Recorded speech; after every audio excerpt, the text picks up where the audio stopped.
সুপ্রিয় শিক্ষার্থীবৃন্দ, আমরা জাতীয় বিশ্ববিদ্যালয়ের উদ্যোগে করোনাকালীন সময় অনলাইন ক্লাস চালনা করার ক্ষেত্রে জাতীয় বিশ্ববিদ্যালয়ের উদ্যোগকে আমরা স্বাগত জানিয়ে এবং আমি সম্পৃক্ত থেকে তোমাদের ক্লাস নিতে সক্ষম হওয়ায় নিজেকে ভাগ্যবান মনে করছি। সাথে সাথে তোমাদেরকে পুনরায় স্মরণ করিয়ে দিচ্ছি যে তোমরা সবাই স্বাস্থ্যবিধি মেনে চলবে। আজকে আমি এই মুহূর্তে আমার গাণিতিক পদার্থবিজ্ঞান তৃতীয় বর্ষের চতুর্থ ক্লাস শুরু করতে যাচ্ছি। তো চতুর্থ ক্লাসে আমরা যে বিষয়টা আলোচনা করব সেটা আমরা এখনো গামা বিটা ফাংশনটা শেষ করতে পারিনি, তার কিছু অংশ আমরা দেখাবো। এরপরে আমি আরেকটা জায়গায় চলে যাব, সেটা হলো গামা বিটা ফাংশনের পরে আরেকটা জায়গায় চলে যাব, সেটা হলো ফুরিয়ার ধারা। ওকে, তাহলে আমাদের নেক্সট আলোচনায় গামা বিটা ফাংশনের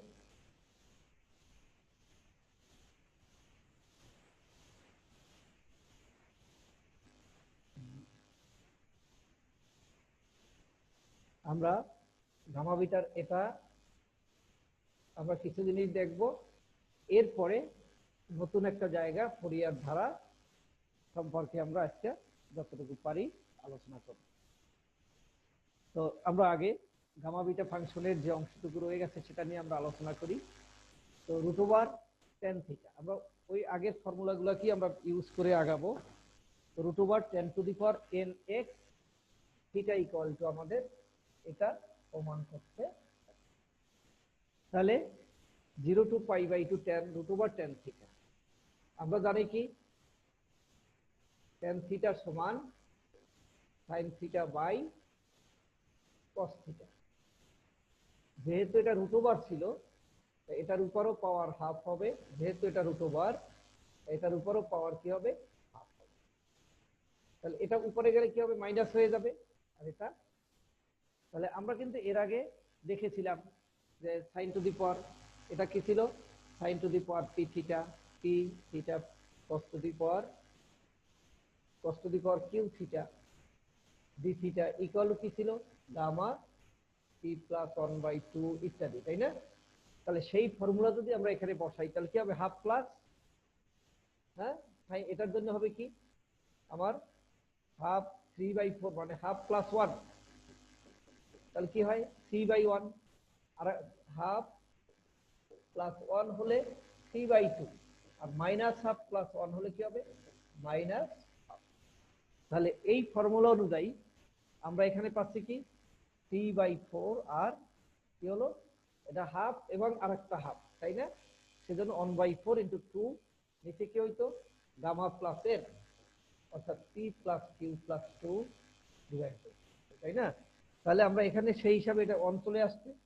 তাহলে আমরা এটাকে লিখবো কি, গামা 3/2 কে আবার একটা স্টেপে যদি লিখি, তাহলে গামা 3/2 হবে কি, হাফ গামা হাফ। আর এখানে যদি আমরা দেখি যে √2, তাহলে হাফ পাই আর sin π/4, এটা আমরা একটু আগে আবার প্রমাণ করেছিলাম। তাহলে কি হবে, √2/π/2, তাহলে √tan θ ইকুয়াল টু আমরা এই মানটাকে এখানে পেয়ে যাব। আমরা একটু দ্রুত যাব। এবার আমরা আসছি কি, আবার দেখো আরেকটা মান নির্ণয় বলেছি আমরা, সেখানে কি শুধু এতক্ষণ আমরা শুধু সাইন এবং দেখেছি অথবা শুধু cos দেখেছি। এবার sin to the power 5 θ cos to the power 4 θ। তাহলে এখানে sin টু দি পাওয়ার 5 এর জন্য আমরা এটাকে লিখবো, এটা ফর্মুলা হলো কি, sin n m equal to gamma n + 1/2 আর m + 1/2 2 mn + 2/2। এই ফর্মুলা যদি বসাই তাহলে n এর জায়গায় 5, n এর জায়গায় কি 5, m এর জায়গায় কি 4, ডিভাইডেড 5 + 4/2। তাহলে এখানে কি হয়, 5 + 1 6/2, গামা 2 3, আর 5/2 আর গামা 2 11/2। তাহলে আমরা ওই ফর্মুলা অনুযায়ী যে gamma n + 1 equal to n gamma n, এই ফর্মুলা যদি অ্যাপ্লাই করি তাহলে কি হতো, গামা 3 সমান কি আসতো, গামা 3 সমান আসবে 2 1 গামা 1। আবার 5/2, গামা 5/2 সমান কি আসবে, 3/2 হাফ গামা। তাহলে এটাই লেখা হয়েছে 2 1 3/2 হাফ গামা হাফ। একইভাবে 11 কি হবে, 2 তো কমন, এরপরে 9 7 5 3 1 তাহলে এটাকে যদি আমি গুণ করি তাহলে সবগুলা মিলে 1/3 25/8, কারণ গামা হাফ কাটা যায়। তাহলে অ্যাটলিস্ট আমরা মান নির্ণয়টা কি হলো, 0 to π/2 এটা সমান কি হলো 8/315। তাহলে আমরা এই অংশটার মান বের করতে চেয়েছিলাম, এখানে কি চেয়েছিলাম, এটার মান বের করতে চেয়েছি, সেটা এখন কোথায় দাঁড়ালো, যে একটা ফিক্সড একটা কনস্ট্যান্ট ভ্যালু বের হয়ে গেল। তাহলে আমরা একই সূত্র ব্যবহার করে কিন্তু আমরা কি পারি, বিভিন্ন ধরনের মান বের করতে পারি এবং দেখলাম। ওকে, নেক্সট আমরা যদি আরেকটা প্রবলেম সলভে চলে যাই, আমরা যদি আরেকটা প্রবলেম সলভ করতে চাই তাহলে কি আছে, দেখো কি আছে এখানে, এইটা একটা প্রবলেম আছে এখানে, হ্যাঁ, x টু দি পাওয়ার 6, হ্যাঁ x টু দি পাওয়ার 6 যদি আমরা দেখি, এই যে তাহলে x টু দি পাওয়ার 6 এটারও একটা মান নির্ণয় করব।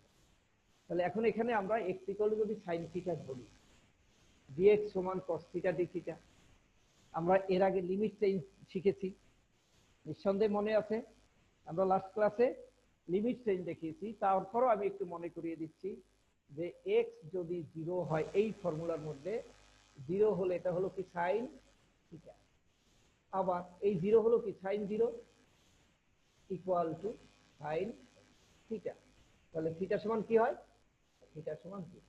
এট দ্য সেম ওয়ে যখন এটাকে আমরা 1 বলি, এই ফর্মুলায় যদি এখানে x এর মানটা 1 হয় তাহলে sin থিটা, এটা মানে কি sin π/2 equal to sin theta.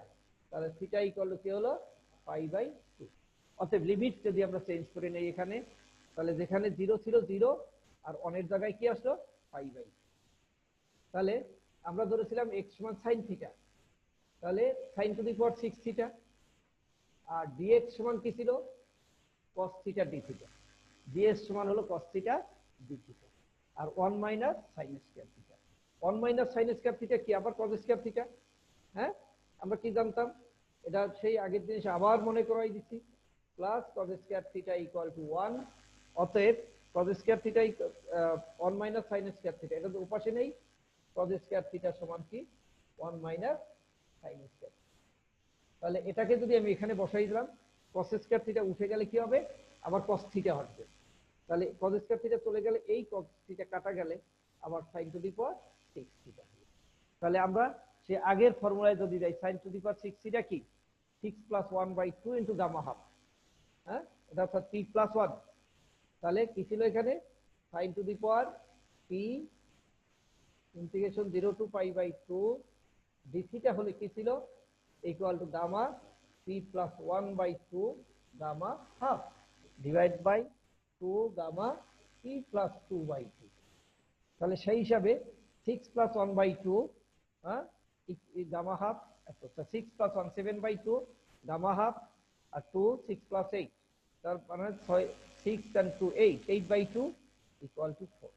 এবার আমার গামার ফর্মুলায় ভাঙলে, কোন ফর্মুলা, ওই যে gamma n plus 1 equal to n gamma n। এই ফর্মুলায় যদি আমরা অ্যাডভান্স হই তাহলে আমরা কি পাবো, 7 এর জায়গায় 1 মাইনাস হলে 5/2 3/2 half gamma half gamma half, আর নিচে 2 তো আছে, 4 কে ভাঙলে 3 2 1। তাহলে কি দাঁড়াইলো এখানে, আমরা এইটা হলো √পাই, এটা √পাই, তার মানে গামা হাফ ইকুয়াল টু কি √পাই। তাহলে এটাকে যদি হোল স্কয়ার করি আমরা তাহলে কি হয়, শুধু পাই হয়। তাহলে গামা হাফ হোল স্কয়ার হয়ে গেল 5, এই 3 সাথে কাটা যায়, হ্যাঁ তাহলে কি হয় এখানে আমরা যদি দেখি 5 2 1 2 3 4 5 6, তারপর 2 টু দি পাওয়ার 5 মানে 30, একটা 2 কাটা গেলে 5π/5। তার মানে এটার মান দাঁড়াইলো কি 5π/30। তাহলে আমরা কিন্তু ব্যবহারগুলো দেখছি, আমরা ভ্যালুগুলো দেখতে পাচ্ছি কিভাবে এটা চেঞ্জ হচ্ছে। ওকে, হ্যাঁ, তাহলে আমরা কিন্তু এখন আর ভয় পাওয়ার কিছু নেই। এখন ভয় পাওয়া যাবে না, কেন? কারণ আমরা কিন্তু সিস্টেমগুলো দেখেছি। এখন শুধু কাজ হলো বই খুলবে, বিভিন্ন ধরনের প্রবলেম বের করবে এবং এই ফর্মুলাগুলা অ্যাপ্লাই করবে। ওকে, আমরা আরেকটা প্রবলেম দেখে বেশি আমরা এখানে আর সময় দেব না, কারণ একই জিনিস আমরা অনেকগুলো করেছি। হ্যাঁ, এখানে আরেকটা দেখো, যে প্রমাণ করতে বলছি কি, যে 2 to the power n into gamma n plus half equal to 13522 ইত্যাদি। এটাকে আমরা প্রমাণ, তাহলে আমরা জানি কি gamma n plus one equal to, এটা একটা আমাদের ফর্মুলা, আমরা এটা প্রমাণও করেছি। তাহলে গামা হাফ যদি হয় তাহলে কি হবে, এখানে n plus half minus one করলে, অর্থাৎ n প্লাস গামা হাফ, নিয়ম হলো মাইনাস ওয়ান হবে, এটা অন কম, তাহলে n plus half minus one gamma n plus one minus half. তাহলে দ্বারা তাতে গিয়ে আসে কি, আমার কি আসবে, হ্যাঁ, গামা n প্লাস ওয়ান, তার মানে gamma n plus one by gamma, sorry n minus one into gamma n minus one, এটাকে চলে গেলে n minus one into gamma n minus half, এখানে মাইনাস হাফ মাইনাস হাফ। এরপরেরটা কি আসবে তাহলে, n minus three by two gamma three by two. এরপরেরটা কি আসবে, 135। এভাবে আস্তে আস্তে যদি আমরা মান কমাতে থাকি তাহলে লাস্টে আসবে গামা হাফ, তার আগেরটা হাফ, তার আগে 3/4, তারপরে 5/2।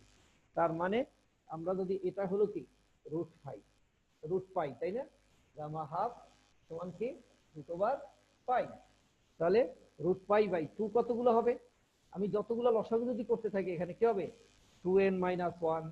আমি যদি এখানে এটাকে ধরে যদি আমি লসাগু করতে থাকি, একটু দেখি, হ্যাঁ, এখানে যদি আমরা লসাগু করি তাহলে কি হবে 2n-1/2, তারপরে আসবে 2n-3/2, তারপরে আসবে 2n-5/2 ইত্যাদি ইত্যাদি, একদম লাস্টে আসবে কি আমরা 1 2 3 ইত্যাদি, তাই না? তাহলে অর্থাৎ এখানে যেহেতু প্রত্যেকটার নিচেই 2 আছে, 3/2 2/2 ইত্যাদি, তাহলে কয়গুলো হবে, যতগুলো টার্ম হবে 1 2 3, তার মানে 2 টু দি পাওয়ার n, যতগুলো টার্ম হবে সেখানে 2 টু দি পাওয়ার n, আর গামা হাফের জন্য 5, আর এখানে 2n-1 2n-3 ইত্যাদি ইত্যাদি আছে, তাই না? তাহলে এখন এই 2 টু দি পাওয়ার n টাকে যদি আমি লেফট হ্যান্ড সাইডের সাথে নিয়ে আসি, লেফট হ্যান্ড সাইডের সাথে নিয়ে আসি, তাহলে কি দাঁড়ায় 2 to the power n, n into half. তাহলে আমি যদি এটাকে একটু ঘুরিয়ে দেই 1357 আসে, তাহলে আমাকে এই জিনিসটাই কিন্তু এখানে প্রমাণ হয়ে গেল। তাহলে মজা মজা না? দেখো তো এখন কি জটিল মনে হচ্ছে? জটিল মনে হওয়ার কোনো কারণ নেই, একটু নিজেদের প্র্যাকটিসের মধ্যে থাকতে হবে। ওকে, ঠিক আছে, নিজে যদি চেষ্টা করো। আর আমরা আসলে আর কত সলভ করবো, ক্লাসের মধ্যে এত সলভ হয় না, আমরা বিভিন্ন আঙ্গিকে ভিন্ন ধরনের কিছু প্রবলেম তোমাদেরকে আমি নিয়ে আসছি, যে তোমাদের মানে ভয় না থাকে, সাহস না থাকে। তাহলে আমি আর একটা অঙ্ক এখানে আমরা দেখি, যে √, একই জিনিস, সেই repetition, 0 to 2 x 2 - x dx আছে। তাহলে আমরা এখানে ধরে নিলাম কি, হ্যাঁ, আগের মতোই x = 2 cos স্কয়ার থিটা। আমি যদি ডিফারেন্সিয়েট করি, হ্যাঁ, তাহলে কি আসবে, থিটার সাপেক্ষে অর্থাৎ dx বাই d থিটা যদি আমি করি, তাহলে 2 তো আছে, আবার হবে কি 2 cos থিটা, হ্যাঁ, এরপরে হবে কি cos থিটাটা আবার হবে কি মাইনাস sin থিটা, কারণ cos থিটা ডিফারেন্সিয়েশন কি, হ্যাঁ, d বাই dx থেকে যদি cos থিটা হয় তাহলে মাইনাস sin থিটা, অতএব dx সমান কি হলো -4 cos theta sin theta d theta. তাহলে আমরা এখানে কি দেখতে পেলাম, x ইকুয়াল টু, এখন তোমার প্রয়োজন হলো লিমিট চেঞ্জ, যেহেতু আমি ধরেছি, তো x ইকুয়াল টু যদি 0 হয়, অর্থাৎ তাহলে 2 cos স্কয়ার থিটা, x যদি 0, তার মানে x এর সমান কি ছিল 2 cos স্কয়ার থিটা, তাই না, 2 cos square theta equal two 0। তাহলে আমার cos থিটা ইকুয়াল টু 0, তাহলে থিটার সমান কত, cos কত ডিগ্রি মান, 0 ডিগ্রি মান। তাহলে cos 0 যখন, cos cos কত, cos 0 to 1, সরি, cos এটা হলো কি cos π/2, তাহলে cos π/2 এর মান হলো 0, cos 0 to 1, তাহলে এটা হবে কি π/2। তাহলে যখন x 0 তখন থিটা ইকুয়াল টু π/2, আর যখন x ইকুয়াল টু 2 তখন থিটা ইকুয়াল টু তাহলে আমরা এটার পরিবর্তে লিমিটে যদি আমরা চলে যাই, তাহলে আমরা minus pi by two, two cos square theta, x এর পরিবর্তে two cos square theta, two minus two cos square theta, আর ডি এক্স এর পরিবর্তে four cos theta sine theta d. তাহলে এবার যদি আমি মাইনাসটাকে লিমিটটাকে চেঞ্জ করে দেই, এটা পাই বাই টু জিরো, উল্টাই দিলে একটা মাইনাস চলে আসবে। হ্যাঁ, তার মানে কি হলো, পাই বাই টু জিরো, এটাকে যদি আমি ইন্টিগ্রেশন করি তাহলে minus zero to pi by two হয়ে যাচ্ছে, minus zero to pi by two হচ্ছে। তাহলে এটাকে যদি আমি এই পাই বাই টু কে এখানে নেই, তাহলে একটা মাইনাস আসলো, এই মাইনাস আর এই মাইনাস মিলে কি হলো, এখানে প্লাস হয়ে গেল। হ্যাঁ, এই ফোরটা এটা তো বাহিরের, তাহলে ফোর চলে আসলো এখানে আগে, মাইনাসটা প্লাস হয়ে গেল, zero to pi by two root over four. এবার ফোরের বর্গমূল two, cos square theta cos theta, sine square theta থেকে সাইন থিটা, আর থাকলো cos theta sine theta d theta. তাহলে cos theta cos theta cos square theta, sine theta sine theta sine square theta. সেই আবার সেই সূত্র কি, integration zero to pi by two sine to the power p theta cos to the power q theta d theta equal কি ছিল, gamma p plus one by two gamma q plus one by two divide by gamma p plus q plus two by. ঠিক আছে, তাহলে সেই ফর্মুলায় আমরা চলে আসছি, সেই আগের ফর্মুলায়। তাহলে এখানে এই দুই গুণ করলে 8, আর গামা টু পাওয়ারটা two, two plus one by two, two plus one by two ইত্যাদি ইত্যাদি করে আমরা আর এখানে আলোচনা না করে আমরা এখানে মানগুলো বসিয়ে দিলাম। একটু চেষ্টা করলেই কিন্তু এটা অতি সহজে হয়ে যাচ্ছে। ক্লিয়ার? ঠিক বোরিং লাগতেছে? গামা বিটার অনেক অঙ্ক করাচ্ছে কিন্তু বিভিন্ন আঙ্গিকে। ওকে, বিভিন্ন ভাবে কিন্তু আমরা দেখার চেষ্টা করেছি। ওকে, তাহলে গামা বিটার উপরে আমরা কিন্তু ব্যাপক আলোচনা হয়েছে এবং আমার মনে হয় না এখানে তোমাদের আর কোনো প্রবলেম হওয়ার কথা।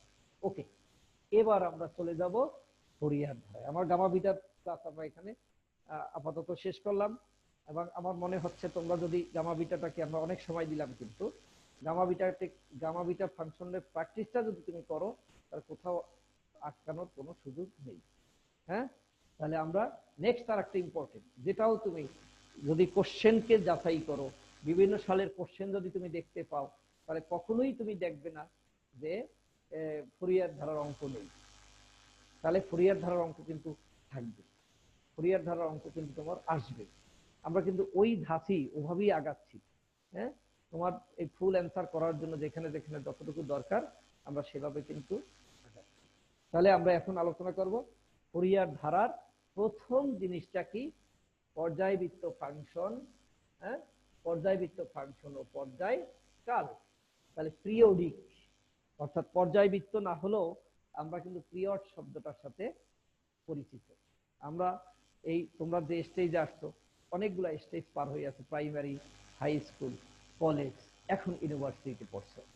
তার মানে তুমি যখন ক্লাসে যাইতে এক স্যার যাওয়ার পরে আরেক স্যার আসতো, এর অর্থ কি? যদি দুটো ক্লাস হইতো দুটো পিরিয়ড বলতো, যদি তিনটা ক্লাস হতো তিনটা পিরিয়ড বলতো।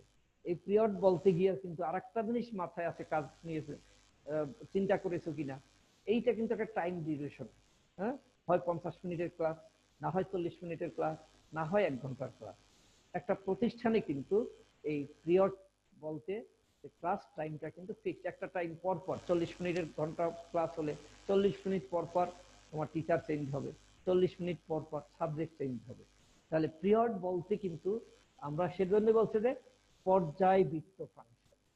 হ্যাঁ, যে সে কিন্তু সার্টেন টাইম পর পর সে একই অবস্থান চলে আসবে। তো এটা গেল তোমার আমাদের একটা বাস্তব জিনিস থেকে। এখন যদি আমি অ্যাঙ্গেলের দিকে দেখি, আমরা কিন্তু সাইন থিটা এটা একটা পর্যায়বৃত্ত ফাংশন, কস থিটা এটা একটা পর্যায়বৃত্ত ফাংশন। কেন? কারণ এটার মান, হ্যাঁ, আমরা যদি জিরো থেকে শুরু করে অন পর্যন্ত হবে, জিরো থেকে কখনো প্লাস ওয়ান কখনো মাইনাস ওয়ান হয়।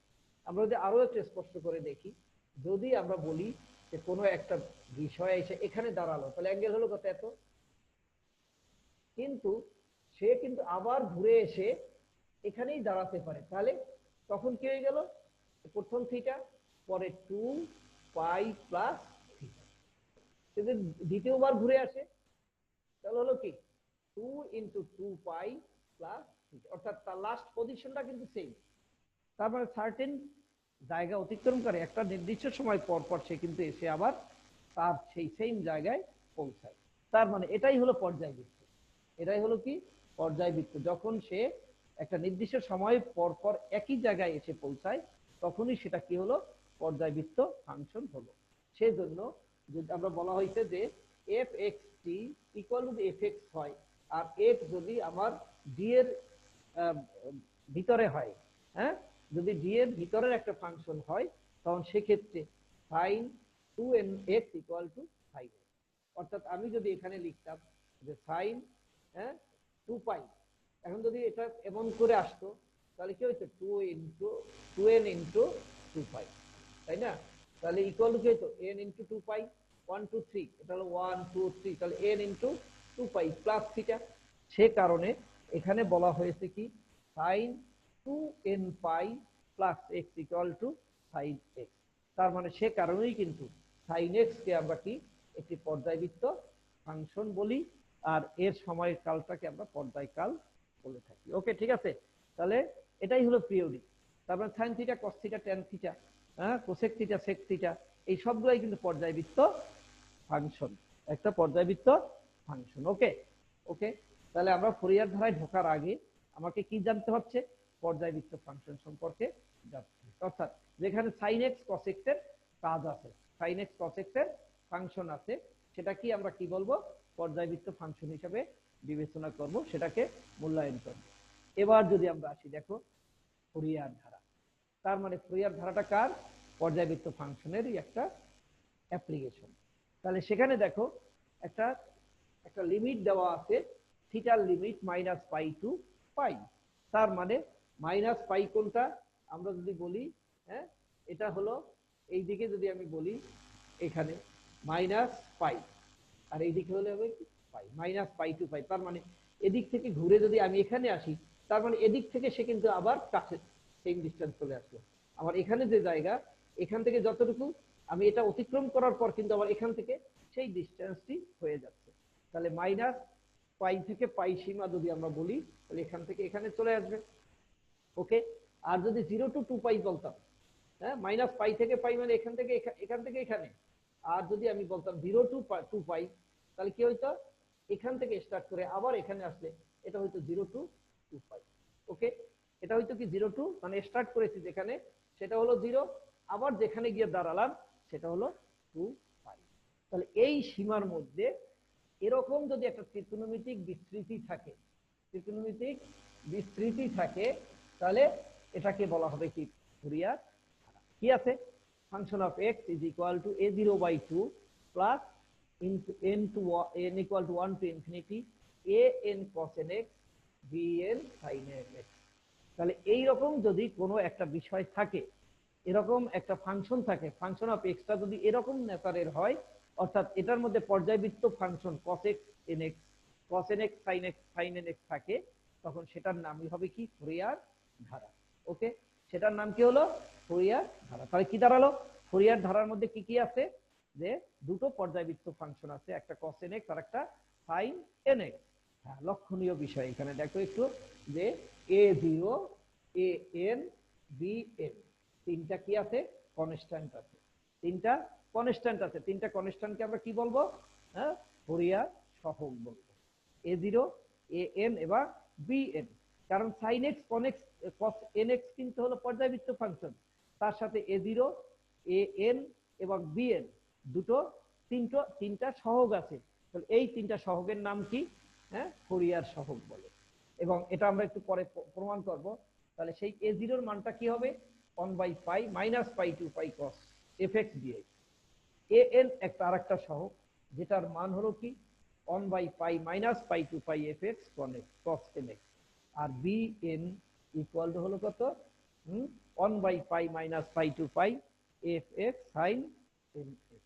ক্লিয়ার? তাহলে যদি এটা হয় তাহলে আমরা একটু যদি আমরা এখানে দেখি তাহলে কি হতে পারে, যে আমাদের যে ফুরিয়ার ধারার মধ্যে তিনটা সহগ আছে যেটাকে বলা হয় কি ফুরিয়ার সহগ। সে তিনটা কি, a0, an এবং bn, এই তিনটার সমীকরণ হলো এটা। আমরা এর পরে এটার মানগুলা বের করার চেষ্টা করব। তাহলে এখানে আমরা যদি দেখি n ইকুয়াল টু n মানে 1 2 3 ইত্যাদি, আর এর পর্যায়কালটা কি এফএক্স এর টোয়াইস পাই পর্যায়, অর্থাৎ মাইনাস পাই টু পাই, পাই পাই চলে গেলে মাইনাস মাইনাসে প্লাস হয়ে গেলে কি হবে। এবার আসো ফুরিয়ার ধারার জোড় এবং বিজোড় ফাংশন। আমরা সহগ বের করার আগে আমাদের সাথে প্রয়োজনীয় যে কথাগুলো আছে, হ্যাঁ, কোথায় কোথায় কি লাগতে পারে সেটাকে আমরা একটু জেনে নেব।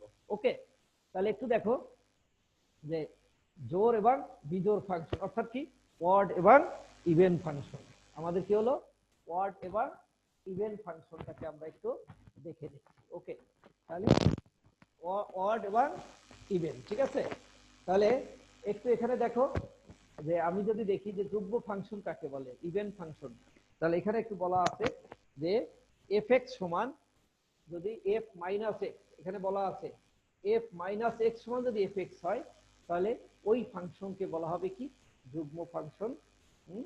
তাহলে কোথায় হয় যে ধরো এফ এক্স সমান হলো কি cos এক্স, এখন আমি এক্স এর জায়গায় মাইনাস এক্স বলবো, ওই যে এফ মাইনাস এক্স, এক্স এর জায়গায় মাইনাস, তাহলে এখানে হবে কি cos মাইনাস এক্স, তাহলে cos মাইনাস এক্স।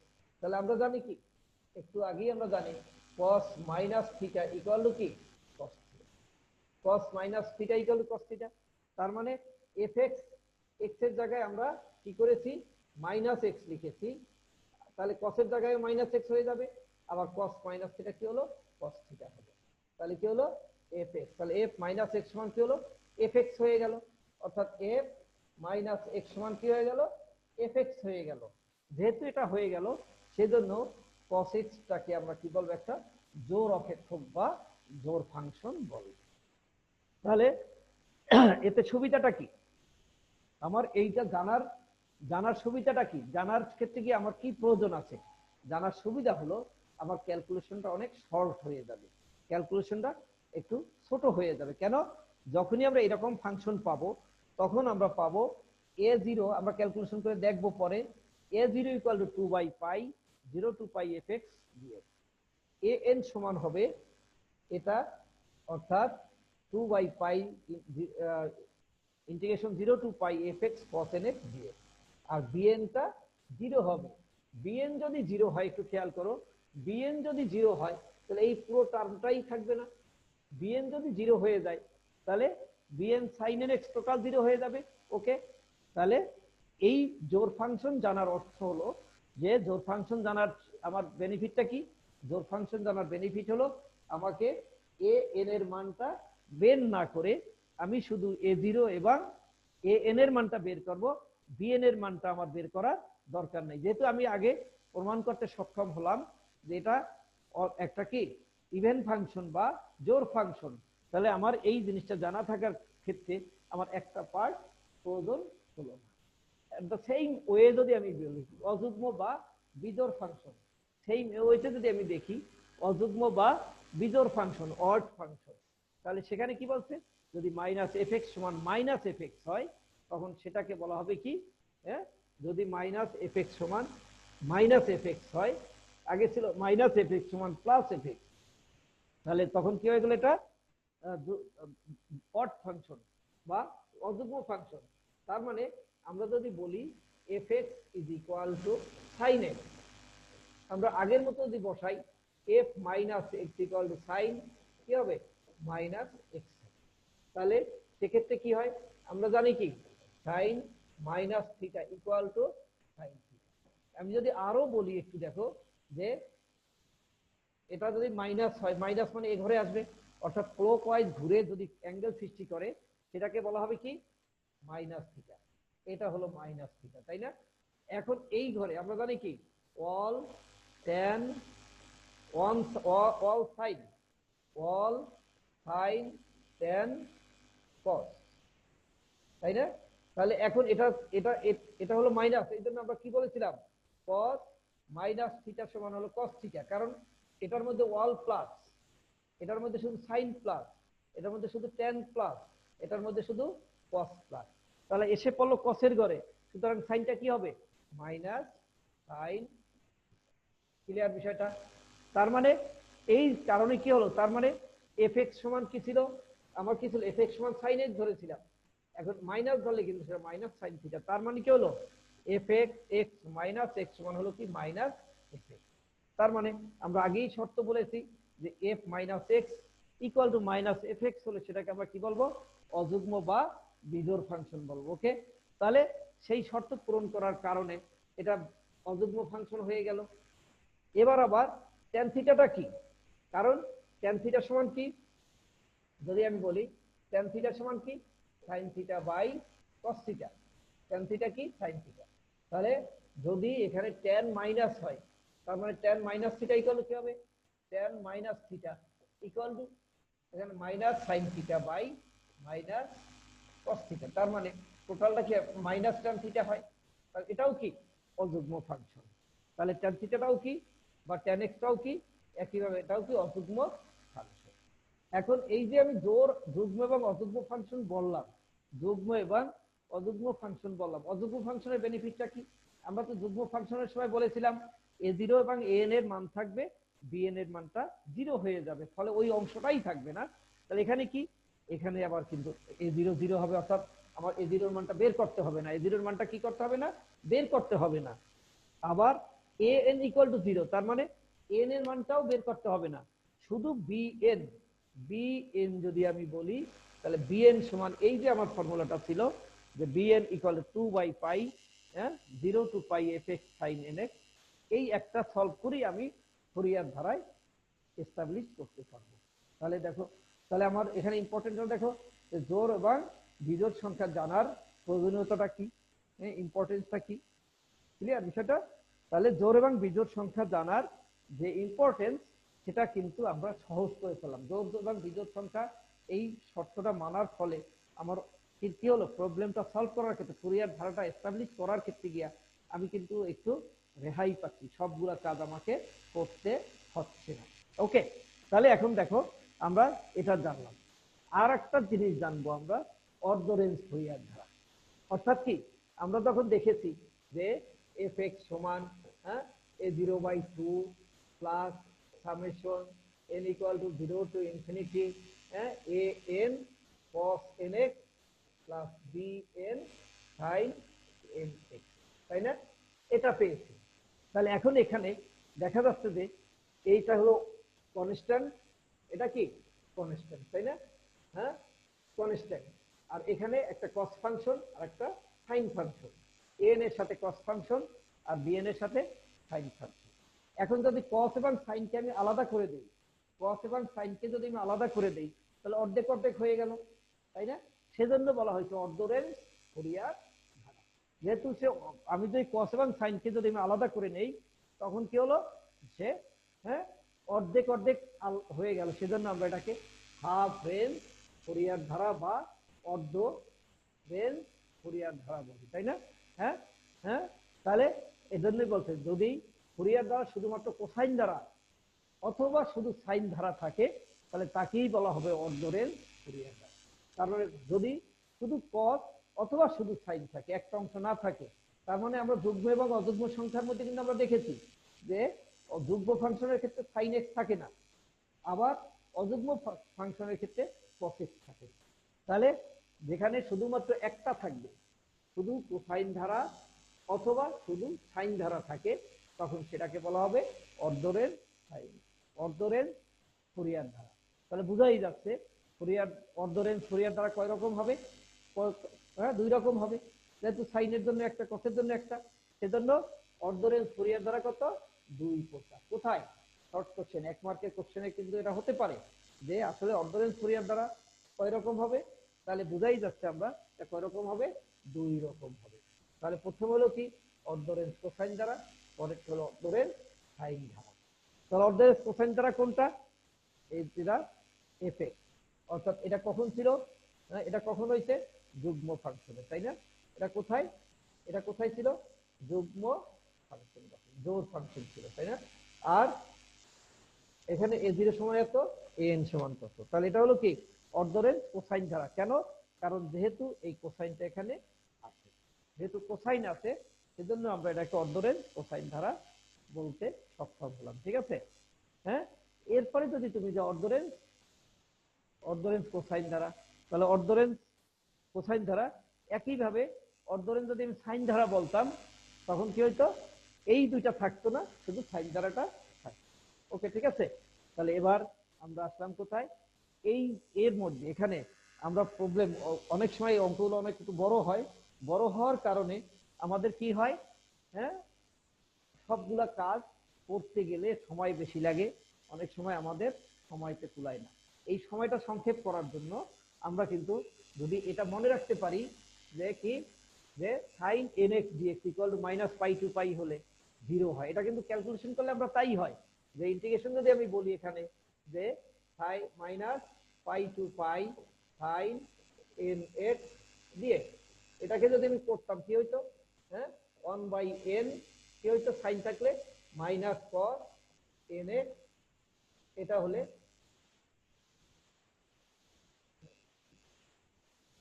হ্যাঁ, তাহলে কি হইতো এখানে আমার মাইনাস পাই টু পাই, তাহলে কি হয় এখানে মাইনাস 1/n যদি আমি আগে নিয়ে আসতাম তাহলে কি হতো এখানে cos n পাই মাইনাস cos মাইনাস n পাই, তাই না? তাহলে কি দাঁড়ালো মাইনাস 1/n ইন্টিগ্রেশন কি হয় cos n পাই, অর্থাৎ n যদি 0 হয় তাহলে cos 0 ইকুয়াল টু কত 1, আবার cos যদি পাই হয় এটা ইকুয়াল টু 1, cos টুয়াইস পাই এটাই হলো কি cos পাই হলো -1, cos পাই হলো 1, আর cos minus theta equal two আগে দেখলাম কি, দেখো দেখি cos মাইনাস থিটা সমান কি cos থিটা, তাই না? যদি cos minus theta cos theta হয় তাহলে এখানে হলো cos n পাই মাইনাস cos n পাই, তাহলে দুইটা সমান 0 হয়, ইকুয়াল টু 0। তার মানে এই এরকম যদি আমি কোনো ফরম্যাট পাই, এরকম যদি আমি একটা সমাকলন পাই, আমি ক্যালকুলেশন না করি আমি সরাসরি 0 লিখতে পারি। তাহলে যদি 0 লিখি তাহলে আমার কিন্তু এতখানি কাজ আর আমার লাগলো না, অঙ্কটা সংক্ষেপ হয়ে গেল। এট দ্য সেম ওয়ে যদি minus pi to pi cos nx সমানও কিন্তু কি হবে, হ্যাঁ, cos nx সমানও কিন্তু 0 হবে। হ্যাঁ, তাহলে এটা আমরা কি সলভ করে দেখাবো, দরকার আছে নিজেরা প্র্যাকটিস করে দেখবে যেটা, তাহলে আমার এই হিসাবে এই এখানে এই ফর্মুলাগুলো আমরা যদি মনে রাখি তাহলে আমাদের জন্য অঙ্ক করতে কি হবে সহজ। ওকে, ঠিক আছে। তাহলে আমরা কতগুলো ফর্মুলা কিন্তু এখানে দেখতে পেলাম, তাই না? তাহলে হাফ রেঞ্জ ফুরিয়ার ধারার ক্ষেত্রে sine square nx equal to pi হবে, cos স্কয়ার nx সমান কি হবে, অর্ধরেঞ্জ ফুরিয়ার ধারার সময়ও দেখবে, একটু খেয়াল করবে কি হলো যে সাইন স্কয়ার nx সমান পাই আর cos স্কয়ার nx সমান কি হবে, হ্যাঁ, dx ইকুয়াল টু কি হবে পাই হবে। ঠিক আছে, হ্যাঁ। এবার একটু দেখো তাহলে, আচ্ছা আমরা এটা আগে একটু স্কিপ হয়ে গেছে বলে ফেলছি। এবারে দেখো আমাদের কিন্তু ফুরিয়ার ধারার মধ্যে আমরা এই কয়টা এট এ গ্লান্স ফুরিয়ার ধারাটা হলো কোনটা, আমরা এতক্ষণ যে ক্লাসটা নিয়েছি সেখানে যদি দেখি এট এ গ্লান্স যদি আমরা দেখি, হ্যাঁ, এটা হলো ফুরিয়ার ধারা কি a0/2 plus limit n equal to 1 to infinity ইত্যাদি ইত্যাদি দিয়ে, যেখানে a0 an bn হলো কি ধ্রুবক, যার নাম কি হলো ফুরিয়ার সহগ বলা হয়। ঠিক আছে, তাহলে কি হলো সেটা ফুরিয়ার সহগ। তাহলে a0 সমান কি, আমি ওখানে মাইনাস পাই টু পাই ছিল, 0 টু টুয়াইস পাই বলি, তাহলে সেখানে হলো এটা। আবার bn ইকুয়াল টু বলে আমরা ভিন্ন মডেলে দেখালাম, হ্যাঁ, an এত bn এত, হ্যাঁ। আবার যুগ্ম ফাংশন কাকে বলে, মাইনাস fx সমান fx। আবার যেটাকে আমরা ইভেন ফাংশন বলি, ইভেন ফাংশনের সময় কি হলো এই শর্তটা আমরা ওখানে দেখেছি। ক্লিয়ার বিষয়টা? তাহলে দেখো আমরা যতটা পারি, হ্যাঁ, সংক্ষিপ্ত আকারে এনে যতটা আমি, কারণ এগুলোর উপরে কিন্তু প্রয়োগ আছে অনেক, আমার প্রবলেম সলভ করতে হবে। অনেক সময় দেখবে যে এই ফুরিয়ার ধারার একটা অঙ্ক কখনো কখনো একটা অঙ্কের নাম্বারই কিন্তু 6, 8 হয়ে যেতে পারে, 6, 7, 8 একটা অঙ্ক করলেই নাম্বারটা হয়ে যায়, এবং খুব একটা সিস্টেমেটিক ওয়েতে করলে খুব সহজ, বেশি কঠিন কিছু না। এবার দেখো এটা হলো সহগগুলা নির্ণয়, কিভাবে আমাদের সহগ নির্ণয় করা যাচ্ছে। ঠিক আছে, হ্যাঁ, আমাদের সময় হাতে খুব বেশি নেই, তারপর আমরা একটু ধরিয়ে দিচ্ছি তোমাদের শুধুমাত্র যে তোমরা কিভাবে করবে। তাহলে আমরা জানি কি এটা কি, এই এটা হলো কি ফুরিয়ার ধারা। হ্যাঁ, তার মধ্যে তিনটা কি আছে, সহগ আছে, a0, an এবার bn। তাহলে আমরা যদি এখন এখানে আমরা মানে ইন্টিগ্রেশন করতে minus pi to pi Fourier ধারায়, তাই না, minus pi to pi a0/2 dx, এই যে dx আছে আমরা, এটা ছিল fx, এটা কিন্তু উভয় পক্ষকে আমি কি করি, সমাকলন করতেছি। হ্যাঁ, এটার উভয় পক্ষকে যদি আমি সমাকলন করি, এটাকেও সমাকলন করলাম, এটাকেও করলাম, এটাও করলাম, সবটার সাথে কি আসলো dx dx, এটার সাথেও dx, এটার সাথেও আসবে কি, হ্যাঁ, ইনফরমেশন রেখে আবার ইন্টিগ্রেশন দিলে এটাও dx চলে আসবে। ঠিক আছে, তাহলে সবটার সাথে যদি dx চলে আসে, সবটার সাথেই যদি dx চলে আসে, তাহলে কি আসে, এক্স এর সাপেক্ষে মাইনাস পাই টু থেকে পাই সীমার মধ্যে সমাকলন করে আমরা পাই কি, হ্যাঁ, minus pi to pi f x d x equal to a0/2 minus pi to pi এত। ওকে, ঠিক আছে, যদি এখানে আসে, এখন আমি একটা একটা করে আমি কি করব, ইন্টিগ্রেশন করব। তাহলে এটাকে যদি ডিএক্স করি, তাহলে ডিএক্স করলে কি হবে, x minus pi to pi, আবার n equal to 1 to infinity করলে an 1/n sine nx minus pi to pi, আবার মাইনাস bn যদি আমি বলি cos nx pi n minus pi to pi. Okay, ঠিক আছে, তাহলে আবার লিমিটটা কি, পাই মাইনাস মাইনাস পাই, তাহলে এটা হয়ে গেল কি a0/2 টুয়াইস পাই। এখন আমরা এখানে যদি সামেশন তো আছেই, এটাকে যদি আমি দেখতাম এখানে কি হলো, ইন্টিগ্রেশন cos nx কি হয়ে গেল, তাহলে cos nx থাকলে কি হবে sin nx, আবার sin থাকলে কি হবে minus cos nx।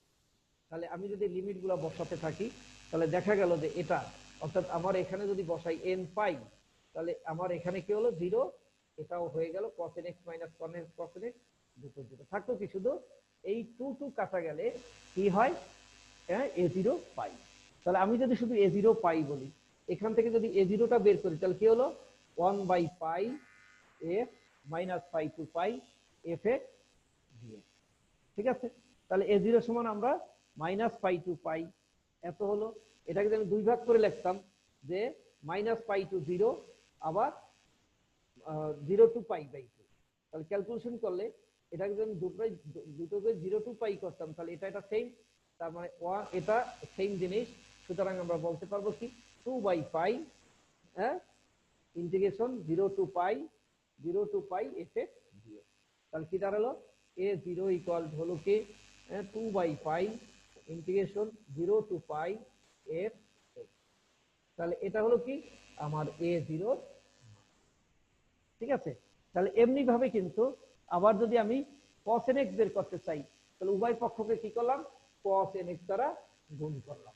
cos nx সমান যদি গুণ করে আমি ন্যাচারাল নিয়মে, কারণ এটা যদি cos nx হয়, এটাকে ইন্টিগ্রেশন করার পর একটু আগে আমরা কিন্তু দেখলাম আবার যে cos nx যেখানে ছিল এটা সমান গিয়ে রেজাল্টটা কি দাঁড়িয়েছে 0। তাহলে সেই হিসাবে যদি আমি দেখি, তাহলে এখানে এটার সাথে যদি cos nx আছে, সেজন্য a0 এর পার্টটা 0 হয়ে গেল, আর এটা cos স্কয়ার nx হলো, cos স্কয়ার nx হলো 1 প্লাস cos 2nx আর sin 2nx। তাহলে এখানে আবার sin ফাংশনটা কি হলো 0 হলো, থাকলো কি শুধু an2 ইনটু dx টাকে করলে আবার 2 পাই হয়ে গেল। তাহলে আসলো কোথায়, anx সমান হলো কি এপাশে এটা, অর্থাৎ minus pi to pi fx cos nx সমান হলো কি an পাই, অতএব an ইকুয়াল হলো 1/পাই minus pi to pi f x, এটা কিন্তু 0 তে নেই, আবার 2/পাই। ওকে, ঠিক আছে, এট দ্য সেম ওয়ে আমাদের সময় নেই, একই ভাবে আবার যদি আমি sin nx দ্বারা গুণ করি, তাহলে bn ইকুয়াল কি হয় 1/পাই মাইনাস পাই টু পাই। অতএব আমার অনেক সময় কিন্তু 6 মার্ক বা 8 মার্কের কোশ্চেনের মধ্যে এই সহজ তিনটা মান বের করতেই বলা হয়, যে তোমরা প্রশ্নে আসবে ফুরিয়ার সহগ সমূহ নির্ণয় করো, সহগ সমূহের সমীকরণ নির্ণয় করো, অর্থাৎ a0 an এবং bn এর মানটা বের করো। তাহলে একটু খেয়াল করবে, এতক্ষণ যে আলোচনা করলাম এর মধ্যে বই এখন খুলবে, বিভিন্ন সালের প্রশ্ন খুলবে, দেখবে অনেক জিনিস তোমাদের কমন পড়ে যাবে। ওকে, ঠিক আছে শিক্ষার্থীরা, আমরা আজকের মতো এখানে শেষ করব। আবার ফুরিয়ার ধারা নিয়েই তোমাদের সামনে আমি নেক্সট ক্লাসে উপস্থিত হব। কারণ ফুরিয়ার ধারার আমরা যেভাবে গামা বিটার মতো প্রবলেমগুলো সলভ করেছি, আমরা এরপরে ফুরিয়ার ধারার বিভিন্ন প্রবলেম সলভ করব। ওকে, ঠিক আছে, সবাই সুস্থ থাকবে এবং স্বাস্থ্যবিধি মেনে চলার আহ্বান জানিয়ে আমি এখন এই মুহূর্তে আমার ক্লাসটা শেষ করছি। আল্লাহ হাফেজ।